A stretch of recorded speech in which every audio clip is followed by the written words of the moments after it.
основатель города Санкт-Петербурга, создатель Российской империи, царь Петр I. Сегодня мы проведем экскурсию, посвященную ему. Меня зовут Наталья, я экскурсовод исторического парка «Россия. Моя история». Добрый день, дорогие подписчики и слушатели.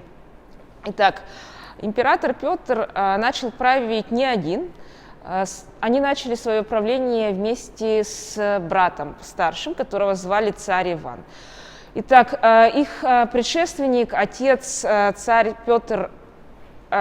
Алексей Михайлович, был дважды женат. Первая супруга у него была Мария Милославская, а вторая была Наталья Кирилловна Нарышкина.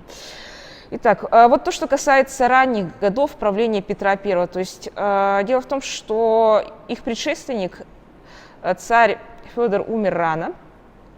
И таким образом встал вопрос о том, а кто же будет наследовать Всероссийский престол. И новым царем у нас становится Петр Алексеевич и его старший брат царь Иван. Вот здесь вот у нас портрет царя Петра в младшем возрасте. Дело в том, что царь Петр I, он как раз-таки был молодым очень человеком, и в ранние годы своего правления они во всем полагались вместе с Иваном V на свою старшую сестру, которую звали царевна Софья. Это была женщина очень амбициозная, политически грамотная. И дело в том, что когда царь Петр возмужал, он тоже был политически очень грамотным и амбициозным, властным человеком.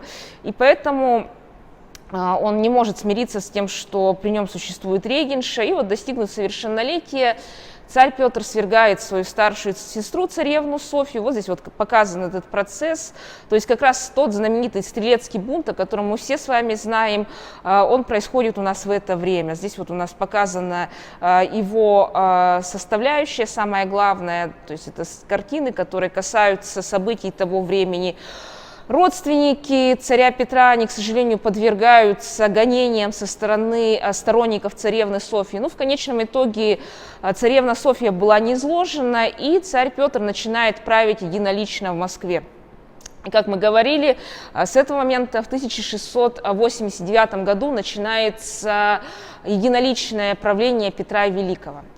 Вот здесь вот у нас показаны моменты, связанные с картина, например, посвященная тому, как происходило венчание на царствование, и парсуны. То есть это портреты того времени, которые представляют у нас образы Петра и Ивана в молодости, двух молодых царей. И вот здесь вот портрет их старшей сестры, как мы говорили.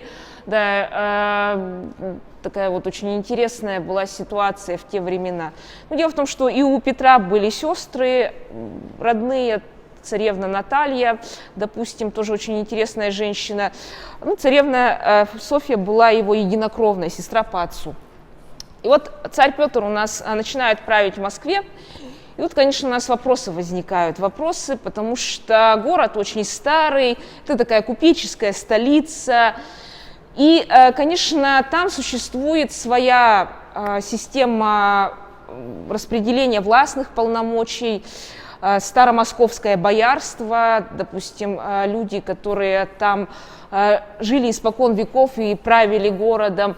Ну и, конечно, царь Петр, так как это человек очень амбициозный, очень властный, очень настроенный на реформы, вот он не может справиться с этой оппозицией себе, и у него появляется идея о создании новой столицы, о новой столице, городе Санкт-Петербурге, который будет основан в 1703 году.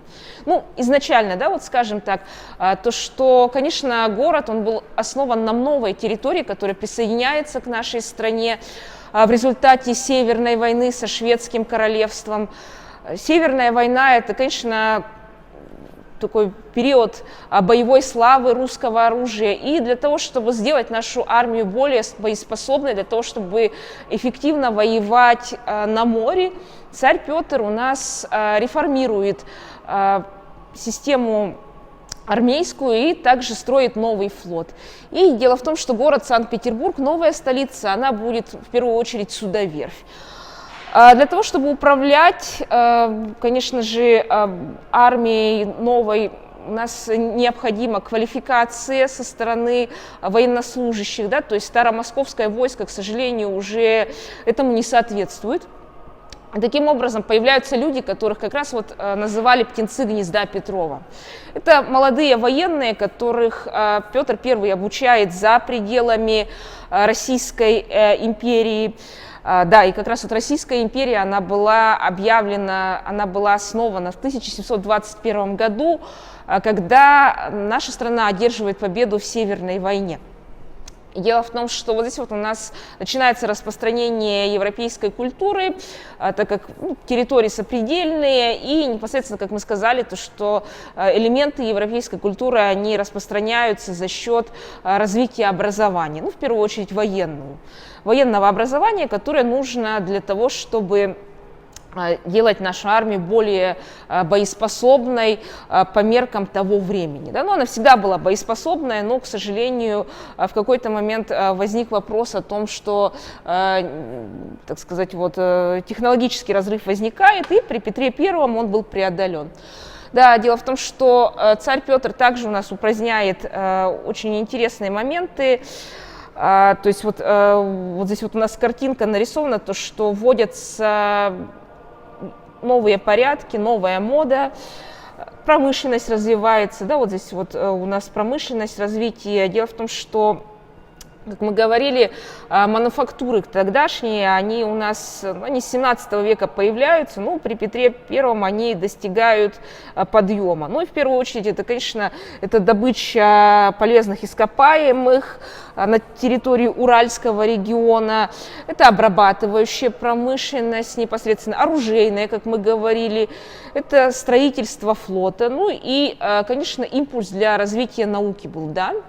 Импульс для развития науки, и непосредственно уже новые изобретения появляются. Вот то, что мы сегодня называем с вами инновациями.